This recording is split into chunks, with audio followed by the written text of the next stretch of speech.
નમસ્કાર, સ્વાગત છે આપનું ડીટીવી ન્યૂઝમાં। દિલ્હી મુંબઈ રેલમાર્ગ પર થઈ દુર્ઘટના। લીમખેડા નજીક માલગાડીનું કપલિંગ તૂટતા 2 બોગીઓ છૂટી પડી।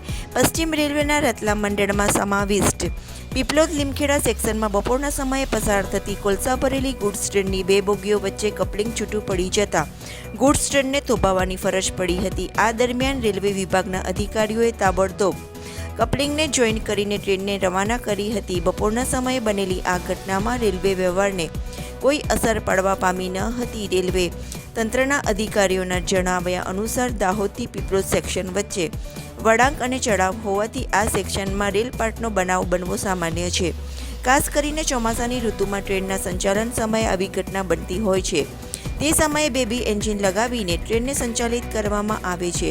જોકે આજના બનાવમાં લીમખેડા નજીક ગુડ્સ ટ્રેનનો કપલિંગ છૂટી પડી જતા રેલવે તંત્રના અધિકારીઓમાં દોડધામ મચી જવા પામી હતી।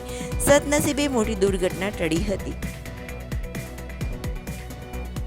લીમખેડાથી પીપલોદથી લીમખેડા તરફ જઈ રહેલી ગાડીમાં અચાનક ટ્રેન પાટ થયું અને ગાર્ડને બતાવ્યું કે તરત ગાડી રોકાવીને ગાર્ડ સાહેબ આગળ ગયો અને ગાડી ફરીથી જોઈન્ટ કરીને રવાના કરી।